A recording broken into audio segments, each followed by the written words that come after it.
medio de esta alegría vamos a escuchar la palabra de Dios. Vamos a encontrar en ella todo lo que tiene el Señor para nosotros. ¿Ha notado lo rápido que comemos? Voy a repetir la pregunta. ¿Ha notado lo rápido que comemos? Eso no está bien. ¿Sabe? Me parece que estamos perdiendo la capacidad de disfrutar de la comida. El comer rápido me impide disfrutar lo que como.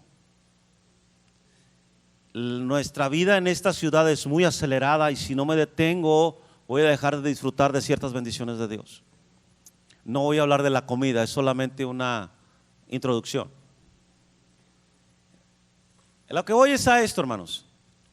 Así como en este aspecto de nuestra vida natural como seres humanos, dejamos de disfrutar, menciono en este caso la comida.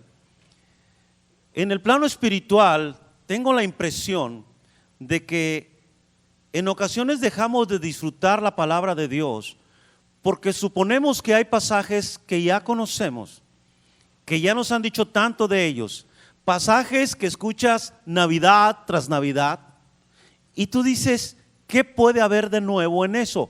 Ya me lo sé. Hay historias que nosotros, los que crecimos en una iglesia evangélica y que nos llevaban a la escuela dominical, las conocemos desde niños y conocemos muchos de los detalles.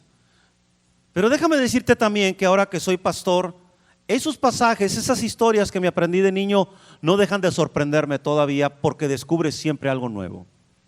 Tienes que entender esto, la palabra de Dios siempre tiene aplicación para ti, aún con las historias que ya conoces. Siempre hay algo nuevo que el pastor o algún predicador, alguien te lo va a enseñar y por eso tenemos que estar siempre atentos a lo que el Señor quiere decirnos. Lo relacionado al nacimiento de Jesús es algo que tú y yo tenemos que volver a leer con cuidado. No podemos hacerlo a prisa porque me voy a perder de detalles, cosas que están ahí y que me van a bendecir. Tengo que aprender a disfrutar de esa lectura, de leerlo con cuidado, de regocijarme, de permitir que la palabra entre a mi corazón. Es como comer, hermanos. Usted se sienta, va a degustar la comida que usted prefiera y tiene que comerla despacio, masticarla con cuidado, sentir el sabor en su boca, sentir cómo las papilas gustativas se deleitan. Puede ser desde unos tacos hasta algún corte fino de carne, pero disfrutarlo y que usted sienta que está comiendo algo rico. Haga lo mismo con la palabra de Dios. Sienta la suya, léala despacio. ¿Cuál es la prisa? ¿Quién lo persigue? ¿Va usted a un torneo de pasajes bíblicos leídos o algo así? ¿Verdad que no? Entonces, hermano, disfrute la palabra de Dios. Vuelva a leer todos los pasajes del nacimiento de Jesús y disfrútelos. Y permita que Dios le hable. Y permite que eso se impregne tanto en su vida, hermano, que usted se deleite una vez más y permita que Dios lo sorprenda con lo que tiene que mostrarle. Voy a hablarte de algunas cosas sobre el nacimiento de Jesús, de las cuales he obtenido dos reflexiones. He aquí la primera. La Biblia nos habla del nacimiento de Jesús en repetidas y claras ocasiones. En Deuteronomio 18:15, tú puedes leer en ese pasaje que Moisés alza la voz y dice: profeta levantará nuestro Dios como yo para ustedes. De entre ustedes Dios va a levantar un profeta, dice Moisés, como yo, dice, y a él lo van a tener que obedecer. Lo que está diciendo Moisés es que está profetizando que un día nacería Jesucristo.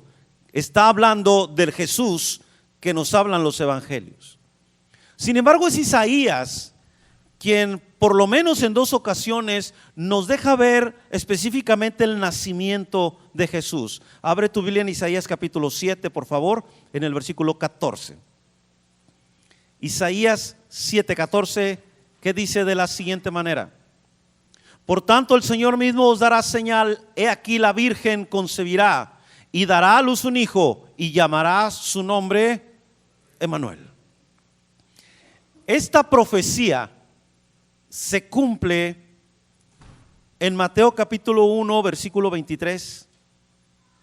Ahí se cumple esta palabra, cuando se le dice a José que tome a María por mujer, y le dice que se va a llamar Jesús, pero también le dice que será Emmanuel, Dios con nosotros.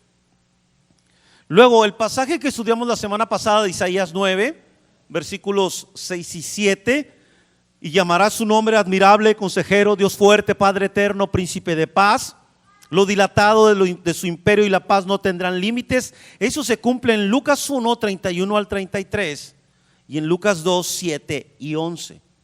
Allí es donde estas palabras de Isaías se cumplen, y toma en cuenta que cuando Isaías es escrito, el libro de Isaías, pasan 750 años para el cumplimiento de estas promesas. Es decir, 750 años transcurren desde que Isaías escribe su libro hasta el momento en que nace Jesús. Entonces, hermano, te das cuenta cómo Dios es maravilloso, es soberano, tiene el control de todo. Él dirige los tiempos y dirige la historia, y se está cumpliendo su plan perfectamente. El plan de redención del hombre se está cumpliendo, y parte de ese plan de redención y central, el evento, es el nacimiento de Jesucristo. Ahora, hermano, déjame decirte que la promesa del nacimiento de Jesús se cumple a pesar de la necedad de su pueblo, del pecado de su pueblo. Se cumple, hermanos, a pesar de que el pueblo en repetidas ocasiones se aparta de Dios y va tras otros dioses. Dios mantiene su promesa y la promesa se cumple. ¿Por qué se cumple, hermano? Porque la promesa dependía de Dios mismo, no del hombre. Dependía de la fidelidad y la soberanía de Dios, no dependía de la obediencia del hombre. Si hubiera dependido de la obediencia del hombre, la promesa nunca se hubiera cumplido. Si hubiera dependido, hermano, de nosotros como seres humanos, Cristo ni hubiera nacido, ni hubiera muerto, ni hubiera resucitado, y tú y yo estaríamos todavía en nuestros pecados. Pero gracias sean dadas a Dios, que esto era un asunto de gracia divina, de misericordia que nos ha alcanzado. Por gracia sois salvos, y esto no es de vosotros, pues es don de Dios, no por obras, para que nadie se gloríe. Entonces, hermano, quiero que veas de así muy someramente, porque hay más promesas obviamente del nacimiento de Jesús, más profecías, pero creo que con esto es suficiente para que tú y yo nos hagamos una idea de quién es el Dios que prometió, pero también de un Dios que sostuvo su promesa a pesar del pueblo. Y entonces, hermano, lo que celebramos en este tiempo es maravilloso: el nacimiento de Jesucristo. Ahora, quiero que mantengas esto ahí en tu mente y en tu corazón, porque el cumplimiento de esta promesa es asombroso, pero también es sorprendente. Es sorprendente y es asombroso porque el Mesías prometido vino a este mundo de la manera en que la gente, en que el pueblo del Señor, en que los judíos, escribas, fariseos y el resto del pueblo nunca lo imaginaron. Nunca imaginaron cómo vendría el Mesías. Ellos tenían ideas preconcebidas de cómo debería ser el Mesías, y ellos imaginaban a un Mesías guerrero, a un Mesías conquistador. Vamos, la típica imagen de aquel capitán o guerrero, príncipe que entra montado en un caballo blanco y liberta a todos, ¿no? Así, yo creo que como Rambo más o menos, ahí para que tengan una idea. Pero no fue así. No fue así. El problema fue la idea preconcebida. Y entonces cuando el Mesías aparece, ellos no pueden creer que sea el Mesías. Mira, en Juan 10:33, tú vas a leer que hay un reclamo de los opositores de Jesús. Y le dicen: te vamos a apedrear no por lo que hiciste, sino por lo que dijiste. Porque siendo tú hombre, dices que eres Dios. ¿Cómo lo veían, hermano? O sea, cuando ellos veían a Jesús, haz de cuenta que nos estábamos viendo tú y yo. O sea, lo veían tan común, tan normal, tan humano, que decían, no, este no puede ser el Mesías. Es el hijo de Pepe, o sea, el carpintero obviamente. Es el hijo de José, yo lo conozco, fuimos juntos a la escuela y ahora resulta que su hijo es el Mesías. Por favor. Así era como me parece que ellos estaban reaccionando. Y entonces, cuando el Señor Jesús no llenó el molde de lo que ellos esperaban, ¿qué hicieron? Lo rechazaron. Y eso es lo que quiero enseñarte. Dios obra de maneras asombrosas y sorprendentes. Y si no te liberas de tus ideas preconcebidas, te vas a perder de la bendición. ¿A qué me refiero con ideas preconcebidas? Mira, déjame ponértelo más claro. Dios nos ha hecho promesas en su palabra. Tú sabes, tú crees y confías en que Dios va a tocar a tu familia, ¿no es cierto? En que el Señor va a sanarte, en que el Señor va a obrar en tu negocio, en que el Señor va a obrar en tu vida. Creo que en términos generales son algunas de las cosas que la mayoría de nosotros tenemos en el corazón. Pero si yo me hago una idea acá de cómo va a obrar Dios en esta parte, hermano, eso me puede estorbar. No es necesariamente un acto de fe, porque Dios es soberano y Él puede actuar como Él quiera. Entonces, si yo me hago una idea aquí de cómo va a obrar Dios acá, cuando esto de aquí no concuerde con lo de acá, me voy a decepcionar. Voy a sentir que Dios me falló. Me va a costar entender que Dios quiera manifestarse así. Y entonces, hermano, voy a tener una lucha con el accionar de Dios y con lo que yo digo. Por eso, hermano, yo tengo que entender que si Dios va a obrar, yo tengo que permitir que obre como Él quiera. Es decir, si tu familia va a venir a los pies del Señor, no te hagas una idea de cómo va a suceder. Deja que Él lo haga. Tú crees que va a pasar. Y puede ser, hermano, que podamos idear cosas muy bonitas como, ay, qué sorpresa sería que entraran toda mi familia por allí y me dijeran que se van a quedar aquí para siempre. Eso es padre, pero no sé si vaya a suceder ahí. No sé si vaya a pasar, hermano. Es muy bonito, pero no sé si vaya a pasar. Mejor dejemos que Dios lo haga como Él quiera. ¿Qué te parece? No le des instrucciones a Dios. Mira, Señor, necesito que toques a mi marido y quebrántalo, Señor. Tómalo en tus manos y llévalo tú, Señor, y que tu espíritu lo tome y que se haga misionero, Señor. Y que no, espérate. Deja que Dios trate con él como Él quiere. Mira, hay un error que cometemos la mayoría de nosotros. ¿Nunca te has topado que cuando vas con el médico le empiezas a decir lo que tiene que recetarte? Mire, doctor, me duele aquí, deme un paracetamol o deme un ibuprofeno para que se me quite. Los doctores estudiaron, tú y yo no, y nos estamos recetando, no, delante del doctor. Imagínate, Señor, quiero que toques y obres, pero hazlo de esta manera. Pues no, estamos mal, hermanos. Permitamos que el Señor actúe. Necesito deshacerme de esto, hermano, porque entonces pierdo también mi capacidad de asombro. Si yo digo, no, yo sé que el Señor un día va a hacerlo así, así y así. No, hermano, no te hagas ideas que luego te van a estorbar. Permite que el Señor actúe. Lo voy a insistir. Mira, mi idea personal de cómo va a actuar Dios se convierte en mi principal impedimento para ver el poder de Dios. Y entonces yo tengo que aprender algo de un hombre en la Biblia que se llama Naamán. ¿Sí han oído de Naamán? Abre tu Biblia en Segundo de Reyes capítulo 5. Segundo libro de los Reyes, capítulo número 5. Y ahí viene la historia de este hombre. Este hombre era un general del ejército sirio y él era leproso. La escritura lo describe como un hombre valeroso, pero también leproso. Él tenía una criada y la criada un día le dice a la esposa de Naamán que hay un profeta que lo puede sanar. Y le dice que si él fuera con el profeta lo sanaría. Y entonces Naamán se prepara para ir a encontrarse con Eliseo. Y tú lo puedes leer esto en el versículo 5 del capítulo número 5 del segundo libro de Reyes. dice el versículo 5 en su segunda parte, dice, llevando consigo 10,000 talentos de plata y 6,000 piezas de oro y 10 mudas de vestidos. O sea, llevaba una buena ofrenda para el profeta, muy abundante. Ahora, cuando él llega a donde vive el profeta, mira lo que sucede. Versículo número 9. Y vino Naamán con sus caballos y con su carro y se paró a las puertas de la casa de Eliseo. Entonces Eliseo le envió un mensajero diciendo, ve y lávate 7 veces en el Jordán y tu carne se te restaurará y serás limpio. Quiero que ubiques este escenario, hermano. Este es un hombre importante, Naamán. Es leproso. Le dijeron, ve con el profeta y el profeta va a sanarte.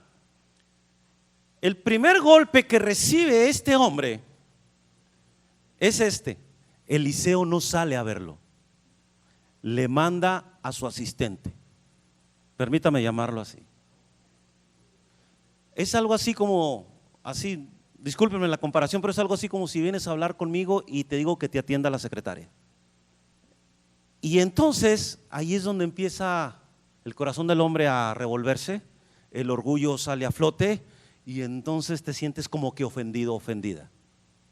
Es lo que le está pasando a Naamán. ¿Okay? Y luego, número 2, no solo salió el mensajero, el mensaje. Ve y lávate en el Jordán 7 veces y quedarás limpio. El Jordán era uno de los peores ríos. Fíjate lo que está pasando, o sea, es un shock en la mente de Naamán. ¿Pero por qué es un shock? Por lo que él dice a continuación, versículo 11. Naamán se fue enojado diciendo, he aquí yo decía para mí, saldrá él luego y estando en pie invocará el nombre de Jehová su Dios y alzará su mano y tocará el lugar y sanará la lepra. Habana y Farfar, ríos de Damasco, ¿no son mejores que todas las aguas de Israel? Fíjate en esto. ¿Qué decía Naamán? Va a salir, va a invocar el nombre del Señor, me va a poner la mano ahí donde tengo la lepra y voy a sanar. O sea, él ya llevaba armado el asunto.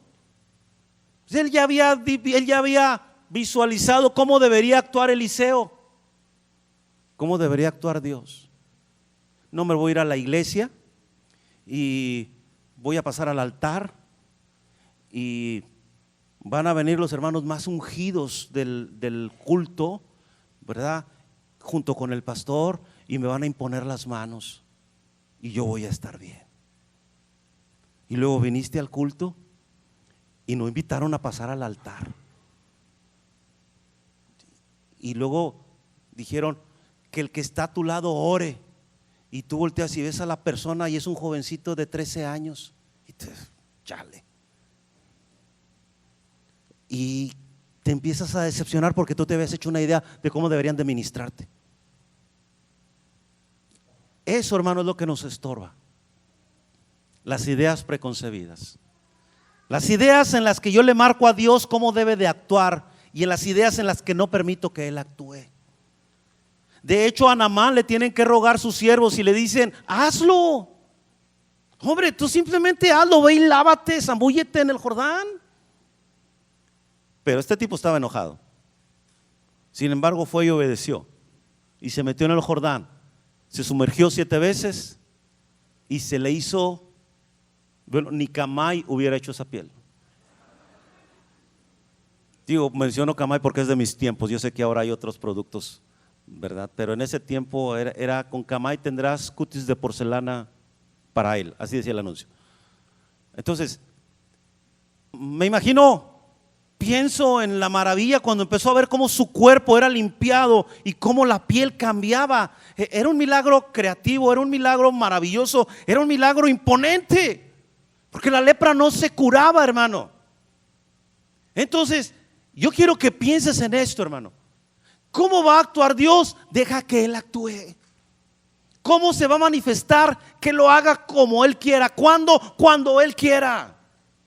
Pero no le digas qué es lo que tiene que hacer ni cómo lo tiene que hacer. porque eso va a adentrarte en desesperación, va a adentrarte en un choque interno, porque cuando veas cómo lo va a hacer Dios, vas a decir, es que ¿a poco así? Pues así.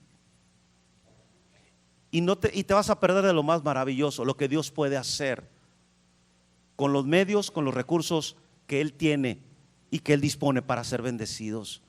Hermano, piénsalo. ¿Cómo se veía Jesús tan humano? Y luego te decían que ese era el Mesías. Obviamente era cuestionable, pero sus hechos demostraban, sus palabras eran fuertes y ellos podían experimentar algo diferente en su ser interior.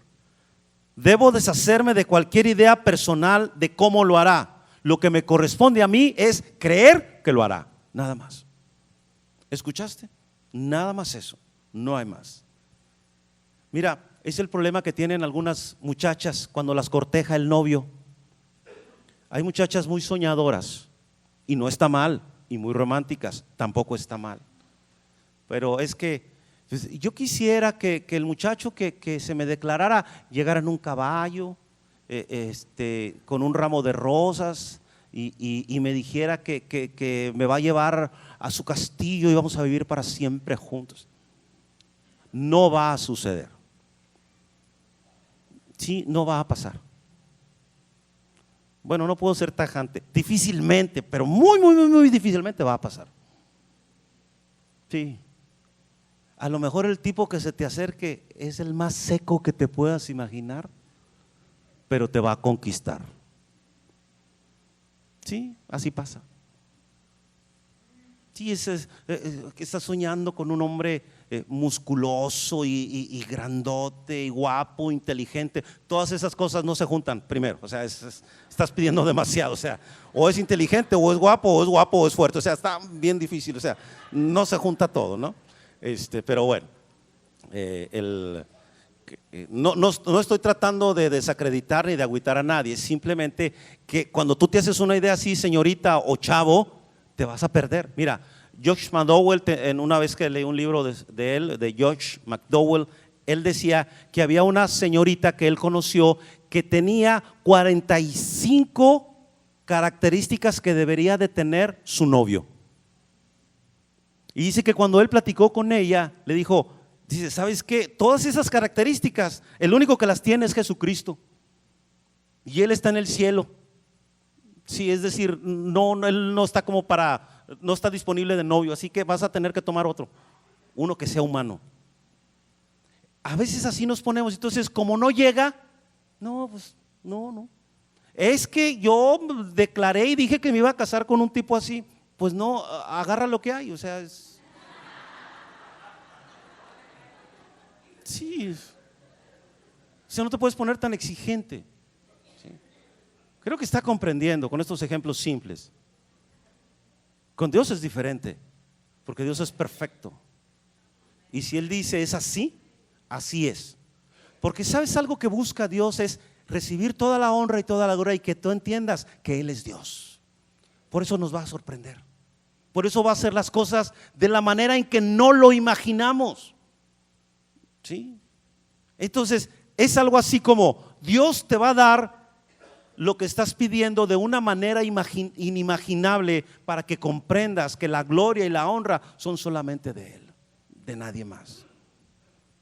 Y gloria a Dios por ello. Segunda reflexión. El nacimiento de Jesús está inmerso en las cosas inexplicables y sobrenaturales que solamente tiene Dios. Porque con ello va a mostrar quién es Él, su soberanía y su poder sobre todas las cosas. Vamos a dar un repaso sobre algunos de estos detalles. En Lucas capítulo 1, por favor, busca ahí en tu Biblia, Lucas capítulo 1.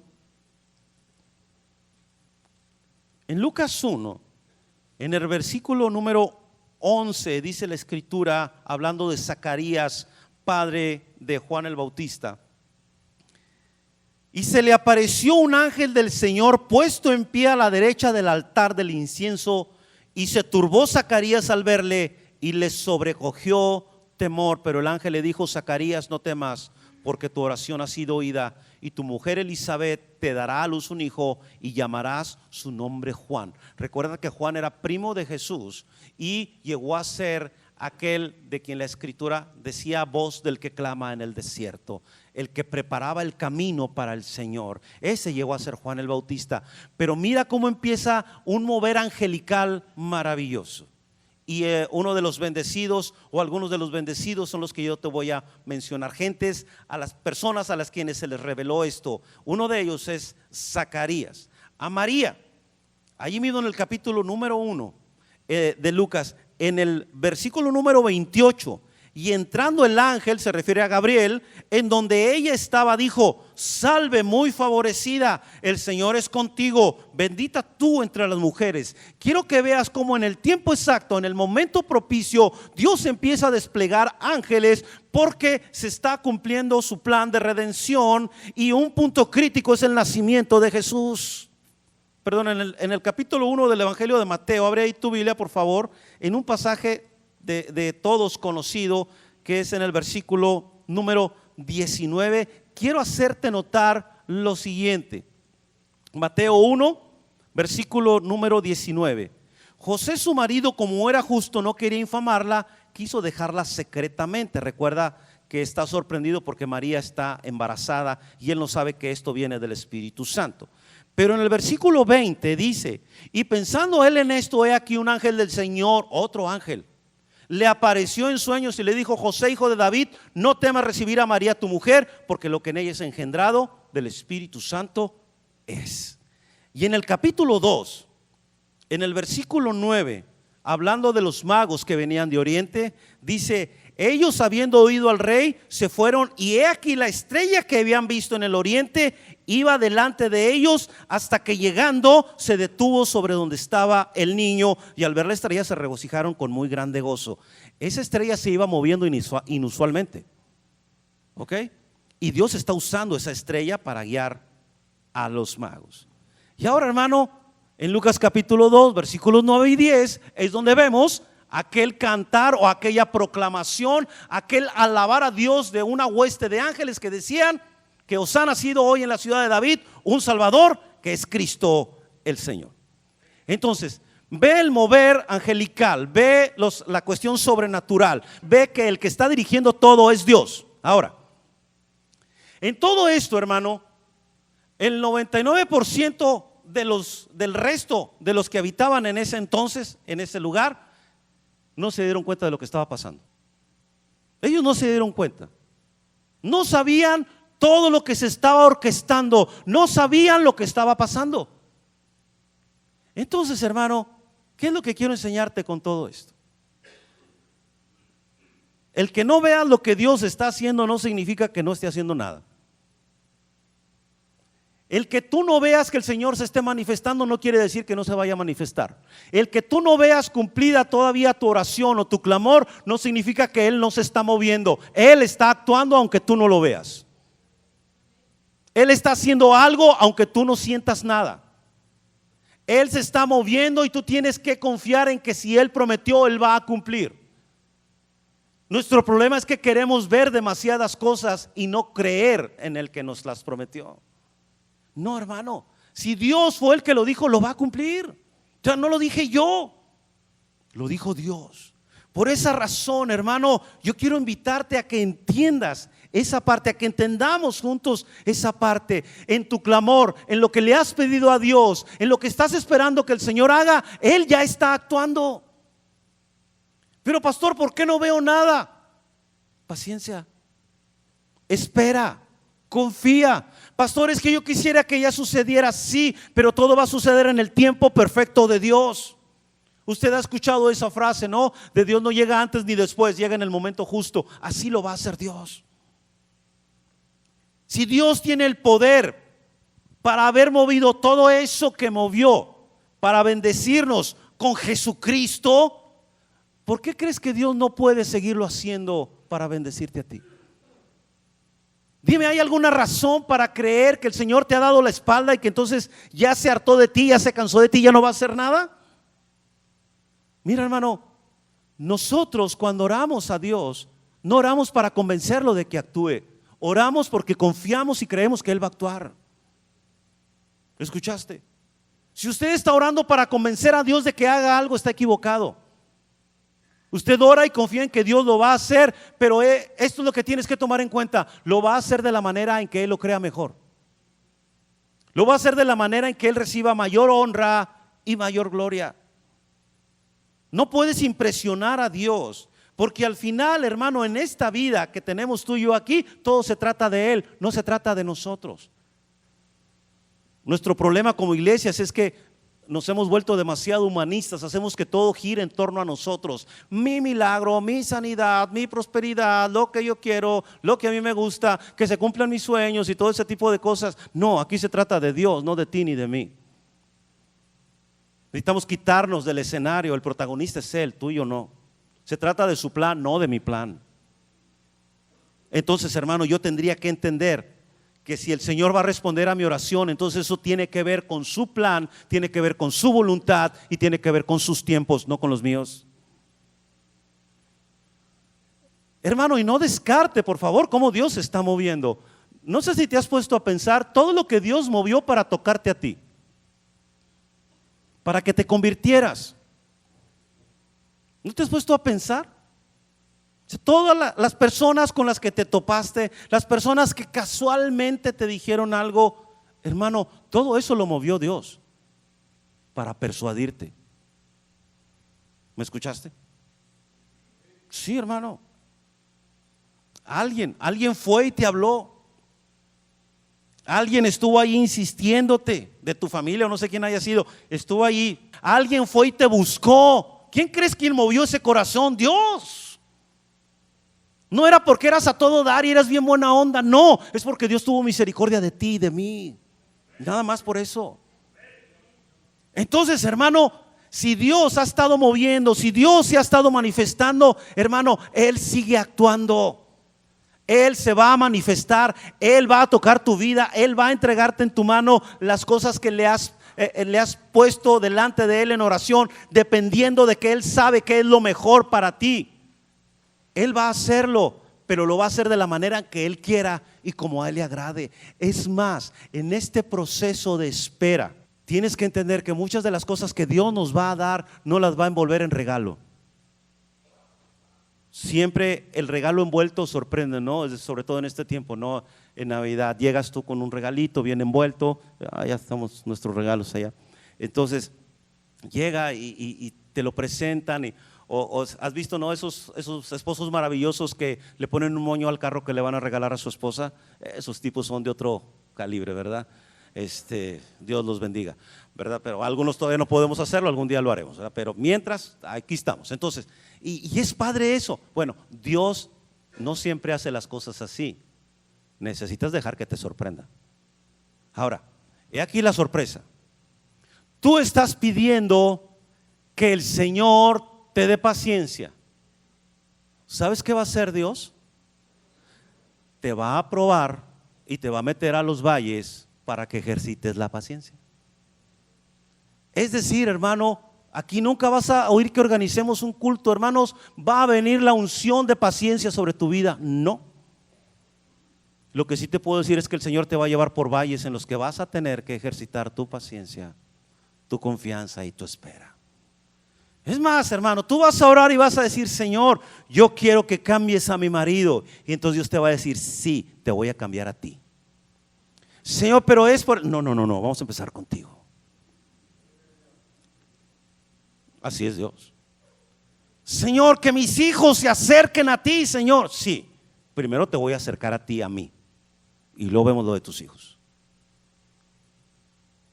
Pero eso es lo que nos sorprende del accionar de Dios, ¿no? Porque es algo así como que yo no lo necesito tanto, Señor, pero ellos sí. Dice Dios: no, voy a empezar contigo. Contigo, porque tú eres la que está o el que está delante de mí. Voy a cambiarte a ti, voy a transformarte a ti, voy a quebrantarte a ti, voy a romper tu vida hasta que seas lo que yo quiero. Ups. Señor, ¿no pudiera ser así como que más tranquilón? No. Entonces, ¿qué estás pidiendo? Sí, hermano, si quieres conocer el poder sanador de Dios, no siempre te va a usar para que sanes a otro, a lo mejor te vas a enfermar. Pero no queremos eso, ¿verdad? Hermano, tengo que entender que Dios está obrando y que Él hace las cosas como mejor le parece. Por eso, precisamente, porque Él es Dios. En alguna ocasión, pasando por un tiempo de prueba, yo recuerdo que llegué a la oficina de mi papá, yo estaba muy desesperado, estaba llorando y estaba gritando ahí. Y me acuerdo que me senté en el escritorio de mi padre y le dije, es que ya no puedo. Y simplemente ya no puedo, papá. Y me dice él, Jonatán, Él es Dios y no le podemos reclamar nada. Híjole, no esperaba que me dijeran eso. Entonces me salí de la oficina y fue a la oficina. En ese tiempo era el pastor Raúl García de Ochoa, mi superintendente, y me metí a la oficina de él. Y le dije, Raúl, es que ¿por qué tiene que ser así? Es que, mira, tengo unas ganas de preguntarle cosas a Dios. Y luego él me dice, pues pregúntale. Y entonces me desarmó y dije, ¿cómo? Pregúntale, me dice, ¿a poco crees que Dios le tiene miedo a tus preguntas? O sea, nadie me dio por mi lado, nadie. Y eso fue bueno, porque eso forja el carácter. Sí, así es Dios. Y todo eso, hermano, me fue preparando para hacer lo que ahora soy por su gracia, para hablarte de lo que ahora hablo por su gracia, nada más. Así es Dios. Y no me voy a enojar con Él. Le agradezco que mi papá y el pastor Raúl García me hayan dicho lo que me dijeron. Lo guardo en mi corazón y le agradezco a Dios que alguien me haya hablado así. Porque te fijas que todos la mayoría tendemos a hablar, a darle a la gente por su lado. No, hermano, usted tranquilícese, mire, todo va a salir bien. O sea, sabemos más que Dios. No, pero estamos confiando en Dios. Mire, usted no ponga pensamientos negativos en su cabeza. Usted tranquilícese, relájese. Hermano, eso no ayuda para nada, créame. Cuando el corazón está quebrantado por dentro y está conmovido, esas palabras no sirven para nada. Mire, hermano, ¿por qué le hablo así? Jeremías 32:27 dice, ¿habrá algo difícil para mí? Pregunta Dios. Es como si Dios te preguntara, ok, o Dios te dice, te voy a sorprender. ¿Me estás pidiendo algo? Sí, voy a orar. Ok, quiero que te centres en esto. ¿Hay algo difícil para mí? Te pregunta Dios. ¿Y qué dirías tú? No. Fue lo mismo que el ángel le dijo a María, que todas las cosas son posibles para Dios. Entonces, yo voy a depender de lo que la palabra dice.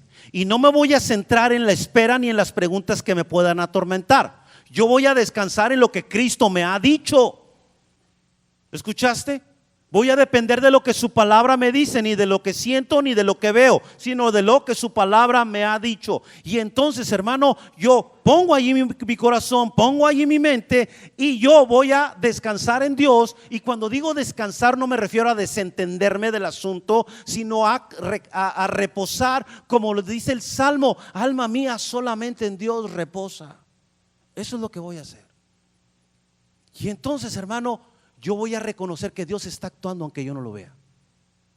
Él se está moviendo. Él va a manifestarse a tu vida y en la vida de tu familia. Él va a hacerlo por su gracia y por su misericordia. Mira, yo quiero que empieces a observar tu vida rápidamente y veas primero todo lo que Dios movió para darte lo que ahora tienes y que seas lo que ahora eres. Revísalo y vas a ver a Dios moviendo gente, moviendo eventos, moviendo cosas para tocarte. El otro día estábamos recordando cómo llegaron algunos jóvenes a esta iglesia hace muchos años y tú también deberías de recordarlo. Anteriormente, bueno, no estaba así el templo, pero ahí en la parte de atrás donde están unos anuncios, allí había unas ventanas. ¿Sí se acuerdan los que son de la época de oro del cine mexicano? No, de la época de oro de la iglesia. Ahí atrás entonces abríamos todas las ventanas, porque obviamente no había toda esta climatización que tenemos ahora, y había gente que llegaba y se asomaba por las ventanas, participaba del culto por las ventanas. Y en esa ocasión estábamos tocando aquí la única y verdadera rondalla Cántico Nuevo, porque yo toqué allí, entonces nosotros la iniciamos, el Gerardo García, conocido como El Pato, la iniciamos y fuimos los primeros, estábamos cantando aquí en un culto evangelístico. Y yo me acuerdo que yo vi ahí atrás a un joven, ese joven preparaba hamburguesas por acá, olvidé la calle, y él estaba allí, y yo me acuerdo que estábamos cantando, eran 100 ovejas, ¿se acuerdan de ese canto? Era un canto precioso, y él me platicó a mí, dice, no hombre Juan, dice, cuando yo oí ese canto, dice, no, me dice el corazón, si estaba por fuera, por la ventana, pasé y me paré allí a verlos. Dice, y ese día, dice, cuando hicieron la invitación para venir al frente, él vino hasta el frente. Dice, yo sabía que tenía que volver a Dios. Lo que mueve Dios para atraerte. Qué tremendo, ¿no? ¿No es maravilloso el Señor? Por eso, ¿qué te hace pensar que ahorita no está haciendo nada? Está haciendo algo. Espera, deja que te sorprenda. Libérate de la idea preconcebida y prepárate a encontrarte en un nuevo momento con Dios. Termino con esto. No deja de sorprenderme nunca la historia de cuando los discípulos están en la barca, hay una tormenta, Jesús no está con ellos, y entonces cuando Jesús viene a ayudarles, ¿cómo se les presenta, hermano? ¿Te acuerdas? Caminando sobre el agua. ¿Y sabes qué dijeron? ¡Un fantasma! Eso fue lo que dijeron. Se asustaron, pero no se habían dado cuenta que estaban teniendo una revelación gloriosa del Hijo de Dios, del poder de Dios, del que gobierna aún la naturaleza, porque venía caminando por el agua hacia ellos. ¿Quién podía hacer eso sino Jesús? Fueron sorprendidos. ¿Quién es este que aún el viento y el mar le obedecen? Eso es a lo que quiere llevarte Dios, a que comprendas quién es Él. A lo mejor te asustas, pero es Él. Confía que es Él, cree que es Él, y el Señor está tomando en sus manos tu clamor, lo que hayas puesto delante de Él. Mire, las mamás que oran por los hijos, aquí hay un montón de mamás que oran por los hijos, ¿verdad? ¿No es cierto? A lo mejor tus ojos no van a ver a tus hijos aquí o en alguna iglesia, pero has mantenido tu fe. Y él tiene un tiempo. Conocí a un hombre que era un alcohólico, terrible alcohólico. Su familia tenía que ir a buscarlo tirado en alguna parte de la ciudad. Él me platicó su testimonio. Pero él amaba mucho a su madre. Él nunca se quería acercar a Dios, nunca quiso. Pero una noche su madre se puso muy mala. Me dice, yo la vi morir. Si mi madre siempre oró por mí para que yo viniera a la iglesia. Dice, cuando yo la vi morir, allí dice, yo le dije, Señor, desde este día dejo todo esto y te sigo a ti. Fue tan extraordinario y sobrenatural lo que Dios hizo, hermanos, que este hombre dejó la bebida así, literalmente, de la noche a la mañana, sin ninguna consecuencia en su cuerpo. Nada pasó. No tuvo esa crisis que tiene la mayoría de los que dejan el alcohol, no la tuvo. ¿Quién hace eso sino Dios? Su mamá no lo vio, pero murió creyendo que iba a suceder. Y sucedió. Mamás, manténganse creyendo. Él lo va a hacer en algún momento. Le puedes decir a Dios, Señor, aunque no lo vea, pero no voy a dejar de creer que lo vas a hacer, que eres poderoso para cambiarlos a ellos y que sean tuyos, solamente tuyos. Él ha tomado tu clamor en sus manos. Y yo te voy a invitar a que esta tarde le digas a Dios, Señor, cuando tú quieras y como tú quieras, hazlo, sorpréndeme, Señor. No tengo nada más que decirte, tú eres Dios. ¿Crees que podamos hacer esto esta tarde? Ponte de pie, vamos a hacerlo. Lo que hayas puesto en sus manos, cualquiera que sea tu clamor, en un acto de rendición total ante el Rey, en un acto de plena confianza y certidumbre, porque sabemos a quién le hemos creído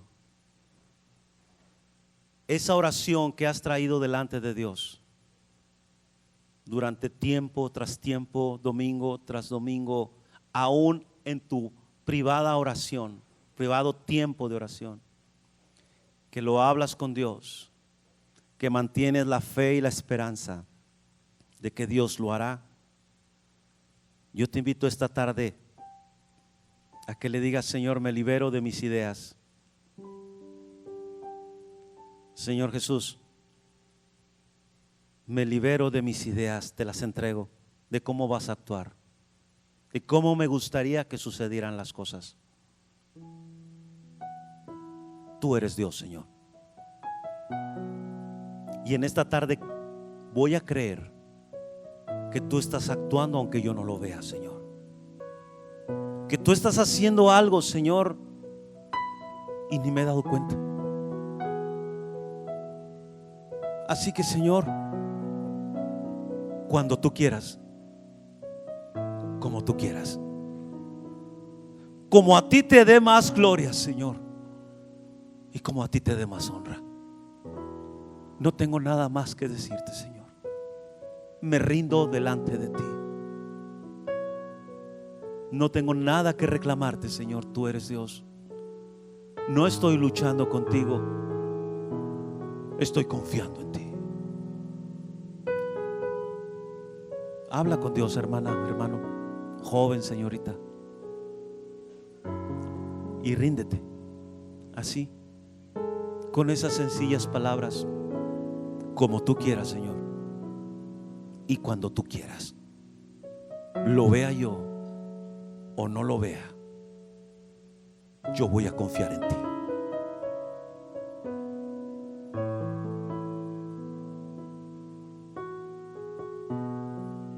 Habla con Dios. Como tú quieras, Señor, cuando tú quieras. Yo voy a creer en ti, Señor. Aún me sorprenda la muerte, Señor, moriré creyendo que lo vas a hacer. Aún 1000 demonios me griten que no va a pasar, yo voy a creer en ti, Señor.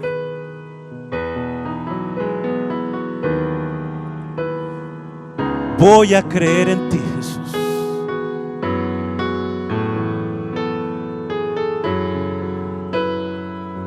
Oh, gracias, Señor. Toma este tiempo con Dios. Tú estás aquí, Señor, y eso es suficiente, Dios. Tu presencia lo llena todo y lo cambia todo, Señor. Tu presencia nos da una nueva visión de las cosas por medio de tu palabra y de este gran acontecimiento que es el nacimiento de Jesús, Señor. Podemos descansar en ti, ver con claridad, contemplar tu grandeza y darnos cuenta, Señor, de que no ha acabado todo, de que no se ha dicho la última palabra, de que tú sigues teniendo el control, de que tú eres nuestro Dios, Señor, y de los que confían en ti nunca serán avergonzados. Creemos en ti, Señor, confiamos en ti, Padre. Que tu paz, que sobrepasa todo entendimiento, nos llene. Ten una palabra de agradecimiento con Dios y dile: gracias, Señor. Te amo, Jesús. Eres todo para mí, Jesús. Gracias. Gracias, Señor. A ti sea la gloria, Señor, y la honra en esta tarde. Terminamos este culto llenos de ti, confiando en ti, dependiendo de ti, Señor. Vamos seguros en tus manos. A ti sea la gloria. Oh, Señor, eres exaltado, eres glorificado en esta tarde por tu pueblo. No vengo a pedir, no vengo a buscar, solo vengo a darte mi ofrenda de amor. Hoy quiero tocar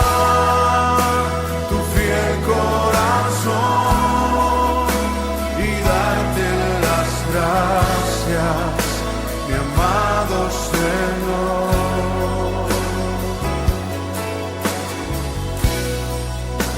te vengo a ver.